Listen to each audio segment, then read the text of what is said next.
Hay historias que no terminan cuando creemos que terminaron. Historias que se quedan suspendidas en algún rincón del tiempo, respirando en silencio, esperando apenas una señal para volver a latir. A veces basta una fotografía olvidada, una palabra escrita con tinta antigua, o el eco de una promesa hecha frente al mar. Esta no es solo una historia de amor. Es la historia de lo que permanece cuando todo parece perdido. De los errores que separan, de los años que enfrían la superficie, y de ese hilo invisible que algunas almas tensan entre sí aunque el mundo entero intente cortarlo. Hoy vas a escuchar la historia de Elena y Julián. Una historia donde el tiempo se equivocó y el corazón corrigió la página. Hay amores que no llegan, despiertan. Duermen durante años en un rincón secreto del alma, como brasas enterradas bajo la ceniza, esperando apenas una ráfaga para volver a incendiarlo todo. Esta es la historia de uno de esos amores. La historia de Elena y Julián. La historia de dos vidas que el tiempo quiso separar y que, aún así, siguieron pronunciándose en silencio. Elena trabajaba restaurando libros antiguos. No se acercaba a ellos como una lectora curiosa, sino como una médica paciente. Veía una página desgarrada y adivinaba el descuido, una mancha de humedad y comprendía el abandono, un lomo partido y reconocía años de uso, de cariño, de manos que se negaron a soltar aquella historia. Su taller era pequeño, de techos altos y ventanas estrechas. Por la mañana olía a papel envejecido, por la tarde, a cola vegetal y té enfriado. En las repisas dormían cajas con hojas sueltas, encuadernaciones deshechas, mapas, diarios, cartas. Era un lugar donde lo roto no inspiraba lástima. Inspiraba trabajo. Inspiraba esperanza.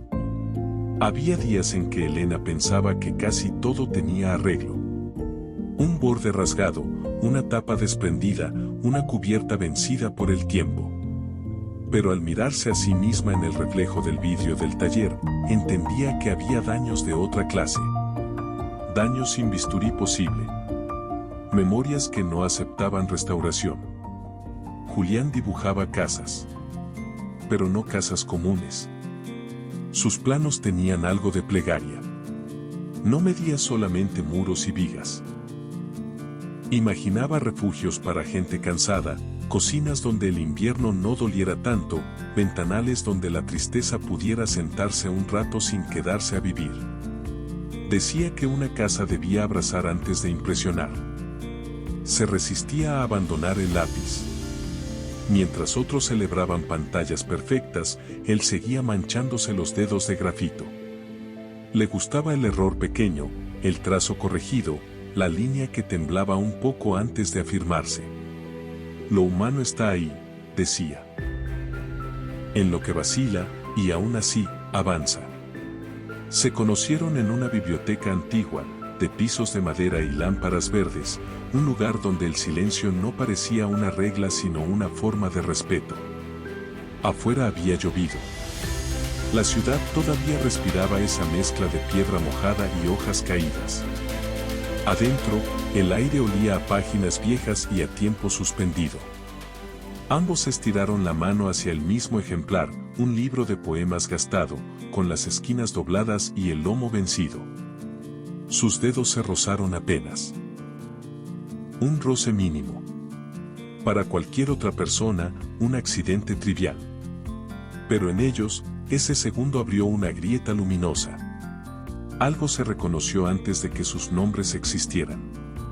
Elena retiró la mano con cortesía. Iba a disculparse.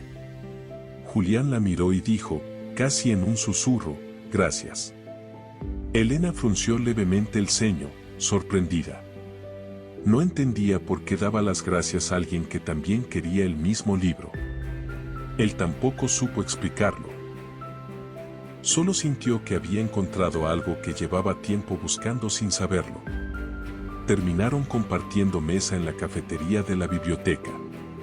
Hablaron primero de autores, luego de ciudades, luego de las cosas que a uno lo salvan cuando el día parece demasiado largo. Elena descubrió que Julián escuchaba de verdad.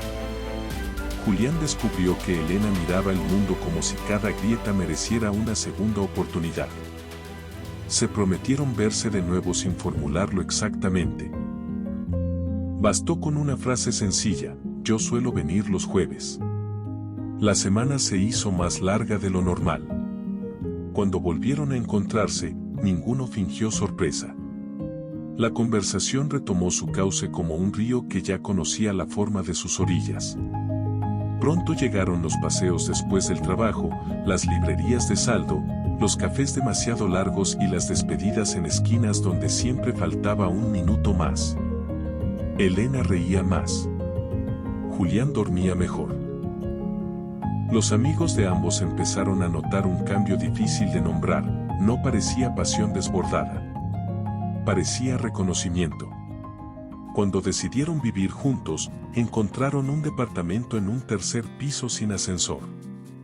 Las paredes estaban descascaradas y la cocina era apenas un hueco con dignidad discutible.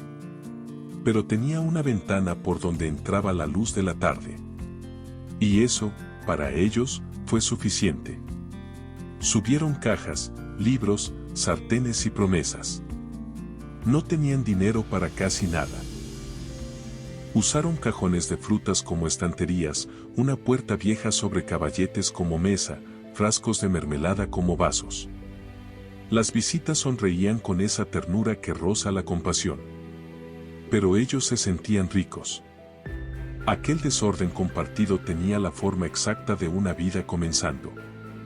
Las cenas solían ser pan, queso, sopa, alguna fruta y una conversación interminable. Comían sentados en el suelo cuando todavía no habían terminado de armar la mesa. A veces la luz se cortaba y cenaban con velas. Julián decía que hasta la pobreza parecía menos feroz cuando alguien la atravesaba a tu lado. A veces Elena llevaba trabajo a casa. Extendía papeles delicados bajo la luz del flexo, con el ceño apenas fruncido, concentrada hasta olvidar la hora.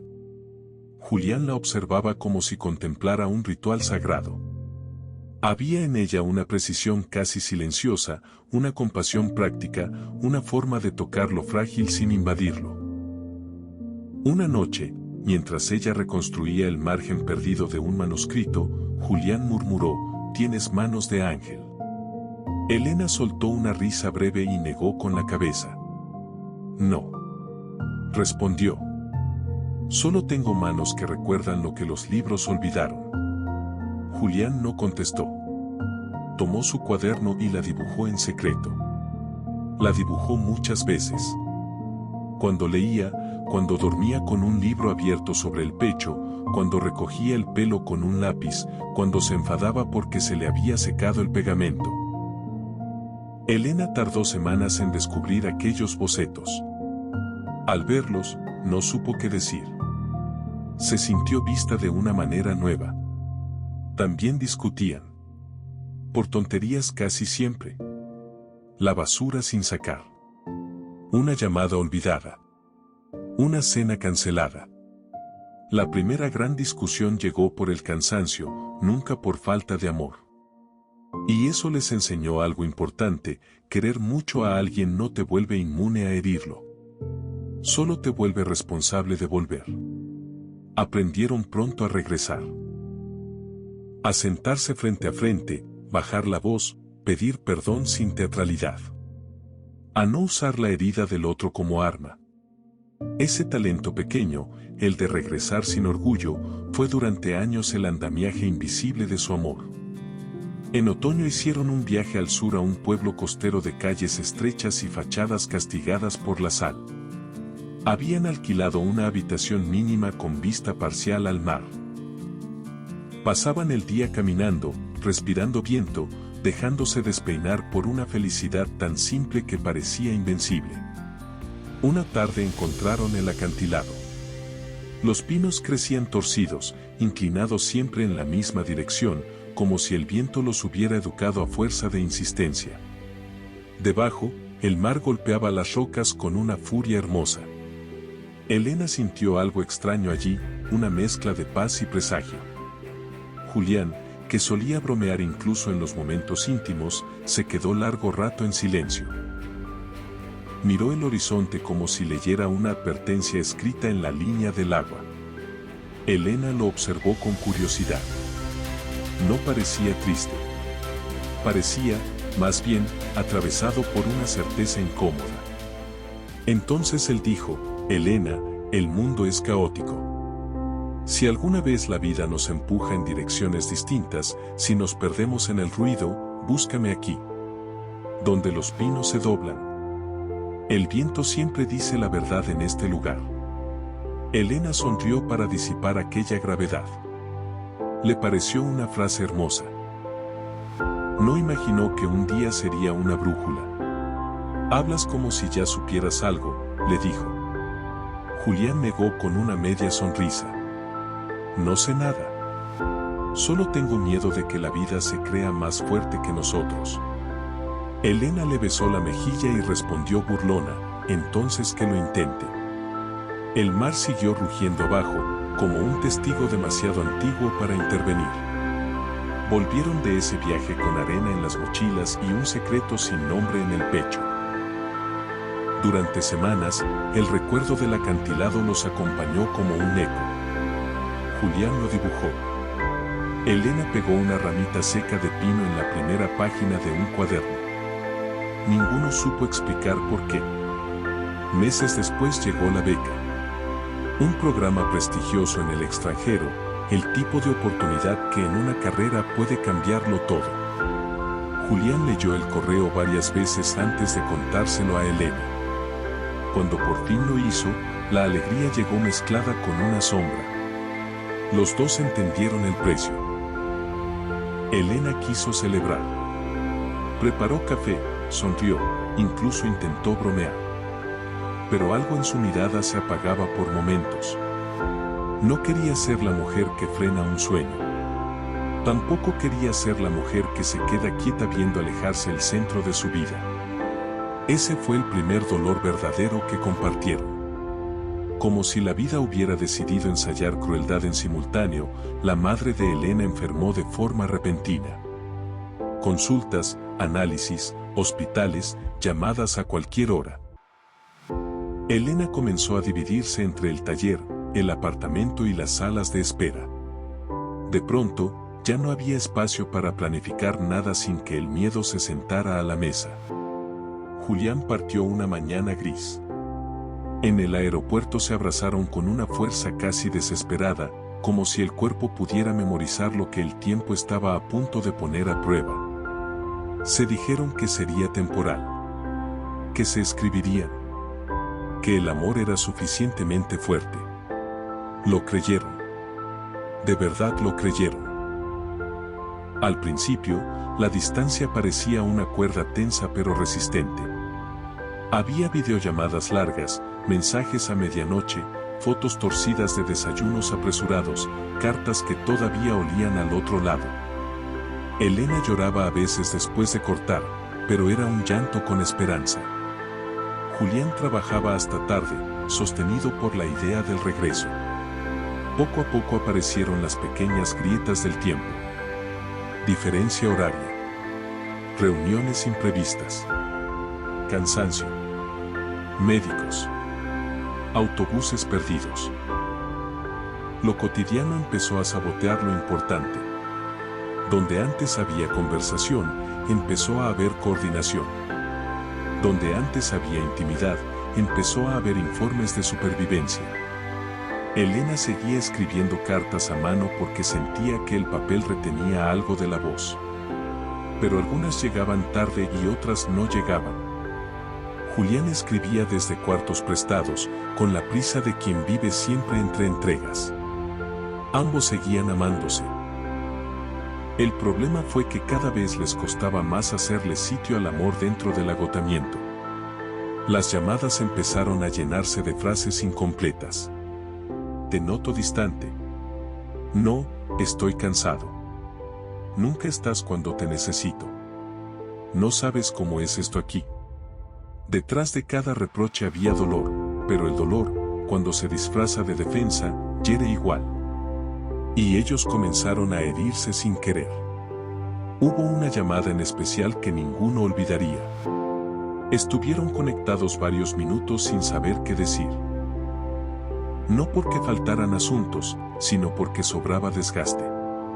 Escuchaban la respiración del otro, el ruido de las habitaciones, el mundo ajeno entrando entre ellos. Y ese silencio les pareció más peligroso que una pelea. La frase fue pequeña, ridícula incluso. Julián dijo algo sobre no saber cuánto más puede sostenerse así. Hablaba del ritmo, del trabajo, del desborde. Elena entendió otra cosa. Entendió que hablaba de ellos. No preguntó. Él no aclaró. El malentendido encontró tierra fértil en dos corazones agotados. Elena esperó una explicación que no llegó. Julián esperó una pregunta que no fue hecha. Los días siguientes se llenaron de un orgullo triste, de ese orgullo que en realidad no protege nada, solo posterga el dolor verdadero. Ninguno quería ceder primero por miedo a ser el que ama más. La última llamada fue breve, cortante, llena de cansancio convertido en filo. No se insultaron. No hubo gritos. Y tal vez por eso dolió más. Cuando cortaron, ambos pensaron que al día siguiente alguien volvería. Al día siguiente no volvió nadie. Y después tampoco. Julián dejó de escribir. Al principio por enojo, luego por vergüenza, después por una mezcla de culpa y miedo. Cada día de silencio hacía más difícil el siguiente intento. Elena dejó de revisar el correo con urgencia. Luego dejó de esperar al cartero. Finalmente dejó de mencionar su nombre en voz alta. Así se rompió, o eso creyeron. No con una explosión, no con una traición escandalosa, sino con la erosión paciente de la distancia. Como un hilo de seda tensado hasta volverse invisible. Una noche de invierno, cada uno en una ciudad distinta, dejaron de mirar en la misma dirección. El tiempo hizo lo que siempre hace, siguió. 15 inviernos. 15 primaveras. 15 años de estaciones completas sin ellos. Elena envejeció con elegancia sobria, como esas casas antiguas que siguen en pie, aunque nadie recuerde ya quién las habitó primero. Su prestigio como restauradora creció. Museos, coleccionistas, bibliotecas privadas empezaron a buscarla. Su trabajo aparecía mencionado en artículos especializados. Agradecía el reconocimiento, pero nunca terminaba de disfrutarlo. Había construido una vida estable, incluso respetable. Solo que dentro de esa vida había habitaciones clausuradas. Se casó con un hombre bueno. Correcto. Educado. Previsible. Nunca le hizo daño y quizás ese fue parte del problema. Con él, Elena no sufría, pero tampoco ardía. Vivieron juntos algunos años como quien comparte techo y calendario más que destino. Un día comprendieron, con una tristeza limpia, que la ternura no siempre basta. Se separaron sin escenas. Firmaron papeles. Dividieron objetos. Intercambiaron frases prudentes sobre el respeto y el cariño. Elena volvió a su apartamento y sintió que estaba exactamente donde debía estar. Eso fue lo más desolador, no sentir tragedia, sino una calma vacía, como un escenario después de desmontar la obra. Los días se volvieron exactos. Desayuno temprano. Taller. Almuerzo rápido. Más trabajo. Alguna llamada breve. Cena sola. Libro en la cama. Sueño. Una coreografía impecable y deshabitada. Elena no se decía infeliz. Solo se decía cansada. Y siguió adelante, como hacen tantos, funcionando.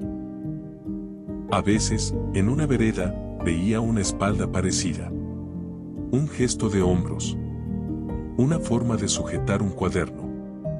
Su corazón se adelantaba unos pasos, pero al acercarse encontraba a un desconocido. Esos errores le dejaban un sabor extraño, mezcla de vergüenza y duelo mal archivado. Había recuerdos absurdamente precisos que seguían vivos. El olor del grafito en las manos de Julián. La manera en que inclinaba la cabeza al escuchar. El sonido de sus llaves en la puerta del tercer piso. Elena descubrió que el olvido no funciona como una escoba. Funciona como niebla, oculta, pero no borra. Con el tiempo, empezó a pensar en él, como en una cicatriz. Ya no un dolor abierto, sino una marca que alteraba para siempre la geografía de la piel. Se puede vivir con una cicatriz, claro. Incluso se puede dejar de mirarla. Pero basta una luz determinada para que vuelva a relucir. Un martes particularmente gris llegó al taller un encargo inusual. Un diario rescatado de un velero naufragado meses atrás en la costa norte. El objeto estaba endurecido por la sal, pegado sobre sí mismo, casi mineral. Elena lo tomó entre las manos y sintió un frío leve en la nuca, una alarma sin argumento. Trabajó con delicadeza extrema. Vapores controlados, separación hoja por hoja, espátulas finas, paciencia de cirujana. Durante días el diario fue abriéndose apenas, como si aún desconfiara del mundo seco. Cada avance resultaba mínimo, pero Elena persistía. Sin saber por qué, estaba emocionalmente comprometida con ese rescate. Una tarde, al llegar al centro del diario, encontró una lámina plástica adherida entre las páginas. Debajo, una fotografía. Elena la levantó con cuidado. Y el aire del taller cambió. Era ella. Mucho más joven. Riéndose. En el tercer piso sin ascensor. El cabello revuelto. La felicidad intacta. Durante unos segundos no pudo respirar bien. El taller, los estantes, la mesa de trabajo, todo se volvió remoto. Sostuvo la foto con ambas manos para que no se le cayera. Reconoció la taza desportillada del fondo, la cortina vieja, la luz de aquella casa. Nadie más en el mundo podía tener esa imagen. Al dorso había una inscripción. Elena no necesitó leerla completa para saber de quién era la letra. Había envejecido un poco, sí. Más firme, menos impulsiva. Pero seguía siendo la de él. Y bastó ver aquellos trazos para que 15 años de contención se agrietaran por dentro. Leyó. Elena, han pasado años y sigo construyendo casas donde no puedo vivir porque ninguna tiene tu risa. Se llevó la mano libre a la boca. Continuó leyendo entre lágrimas que le deformaban las palabras. Él hablaba de la imposibilidad de olvidarla, de la forma absurda en que todo acababa devolviéndolo a su recuerdo. Mañana regreso. Si recibes esto, ve al lugar de los pinos. Estaré allí, cada atardecer, hasta que el mar decida lo contrario. Elena cerró los ojos. El acantilado apareció de golpe en su memoria, el viento, los árboles torcidos, la promesa pronunciada casi jugando. Sintió que el pasado acababa de abrir una puerta violenta en mitad del presente. Entonces vio la fecha. 6 meses atrás. Y más abajo, estampado en otra página, el nombre del velero desaparecido en la costa. Elena comprendió de una sola vez dos cosas incompatibles, que Julián había vuelto a buscarla. Y que el mar podía habérselo llevado antes de que ella supiera siquiera que él estaba cerca. No terminó la jornada. No ordenó la mesa. No avisó a nadie. Guardó la fotografía, cerró el taller con manos temblorosas y subió al coche casi sin sentir el cuerpo. Hay momentos en los que una vida entera se reduce a una sola instrucción interior. Ve. Y Elena obedeció. Condujo durante horas. El paisaje pasó como un borrón de postes, niebla y estaciones de servicio. A ratos lloraba. A ratos apretaba el volante con rabia. Le habló en voz alta a un Julián ausente, lo insultó por callar tantos años, le pidió perdón por no preguntar, suplicó a nadie y al mismo tiempo a todo. Llegó al pueblo cuando el sol empezaba a caer. Corrió por el sendero hacia el mirador, tropezando con raíces, respirando fuego en los pulmones. Al alcanzar el borde, no vio a nadie. Solo mar embravecido, pinos doblados y un cielo violeta hundiéndose en su propia tristeza. Elena cayó de rodillas y lloró con una pureza devastadora. Entonces oyó la voz. Te dije que el viento aquí siempre dice la verdad. Se giró lentamente. Sobre una roca, con una manta en las piernas, una cicatriz cruzándole la frente y un bastón apoyado a un lado, estaba Julián. Más delgado, más viejo, más frágil, pero vivo, y con los mismos ojos. Elena corrió hacia él y lo abrazó con toda la fuerza de sus años perdidos. Él apoyó la frente en su hombro y susurró: no llegas tarde. Estamos justo a tiempo para el resto de nuestra vida. Hay amores que llegan temprano, otros demasiado tarde. Y luego están los verdaderos, los que simplemente llegan cuando deben. Elena y Julián perdieron años, palabras, estaciones enteras. Pero no se perdieron el uno al otro. Porque algunas historias no obedecen al calendario, ni al orgullo, ni a la distancia. Esperan. Resisten. Permanecen encendidas bajo la ceniza hasta que el destino sopla de nuevo. Quizá por eso esta historia no habla solo de ellos. Habla también de todos nosotros. De las segundas oportunidades. De las promesas que sobreviven al ruido. Y de esa esperanza testaruda que insiste en vivir incluso cuando creemos haber cerrado la puerta para siempre. Si alguna vez amaste de verdad, ya lo sabes. Hay hilos que ni el tiempo se atreve a romper.